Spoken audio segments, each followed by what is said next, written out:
I practiced harder than I'd ever practiced before for this test. And I failed it. How the heck did that happen? I'm gonna tell you here, and we're gonna learn from it. So, surprise, surprise, I have not passed every single test I've ever done. There was a long period of time where, as far as TIG welding went, I was still figuring things out. Where I worked, I didn't have a lot of people to teach me, and I thought all it was just practicing your ass off and then you pass tests. I was wrong. So I'm gonna tell you a little story here. When I was getting ready to take my vertical TIG welding test, I was really excited. By this point, I had passed a couple previous tests, and I had done so without relatively too much trouble. But I knew that this new position was gonna be a little bit different and a little more difficult. So a couple weeks out from the test, I began to practice quite a bit, and I mean a lot. I was running fillet welds over and over, cutting them open each time, breaking them open and scrutinizing every little detail and blemish. I did all the studying I could ahead of time, even though I didn't really have anybody to teach me or help me get ready. So the day finally came. I woke up early, I got some practice in before the day got started, and then I paced around the shop all day waiting for my chance to take the test. When I did the test, I actually thought I did a pretty good job. Looking at it from general appearances, everything looked pretty acceptable. And then we cracked it open. And it appears that after all the practicing I did to get ready, I still had more practicing to do. I failed. I had a couple blemishes that absolutely qualified this as a failure. But how the heck did I fail? I practiced my ass off for weeks. However, evidently, things didn't stack up, didn't go my way. Now, let me tell you the even more crazy part of this story. I showed up to work a couple months later, and our weld supervisor at the time told me that I would be testing for this joint again that day. I hadn't practiced at all this time. I didn't even know the test was coming. And as a matter of fact, I remember it being my Friday, and I had gone out with my friends the night before and partied, so mentally wasn't feeling my sharpest. And to add to the situation, I thought that day all we had to do was just some shipping work and some general labor, so all I had worn to work was a sleeveless t-shirt.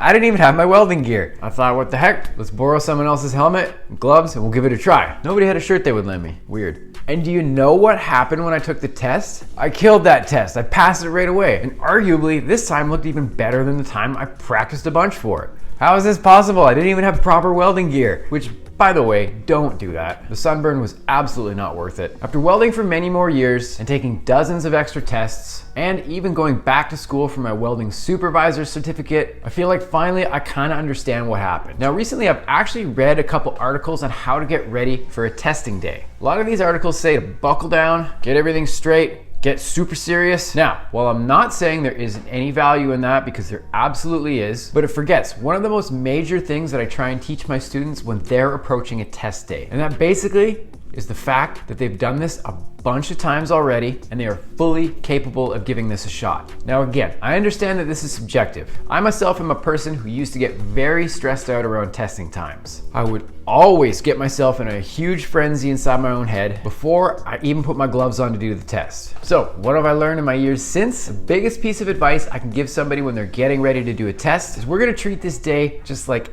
any other day. Obviously, we've done some work to be ready up to this point, and we're gonna get a good amount of practicing in to figure out settings and all that stuff, but nerves fail tests for you. To be relaxed and confident is absolutely the most important part when taking a test, or especially doing anything in school. When I wrote my final to my last level in my welding apprenticeship, or when I went back years later to write the final for my welding supervisor certification, it was hands down probably the most stressed and nervous I've ever been. However, I tried to come in to each of these experiences knowing that I was absolutely qualified to be taking those tests, and I've done all the work possible leading up to it. For me, it was all about building up a balance between being prepared enough, yet having my mind right to be confident, and on testing day get relaxed as possible. I actually did a couple welding tests just a few months ago. I was listening to music so loud, I was absolutely ready for the test by this point. So when it comes to test day for me, trying to be as relaxed as possible is gonna help me out the most. I was listening to Post Malone, by the way. If you are trying to get ready for a test, focus on the basic things that you need to watch out for. If you've put in the practice leading up to it, you've done all the work that you can in preparation for it.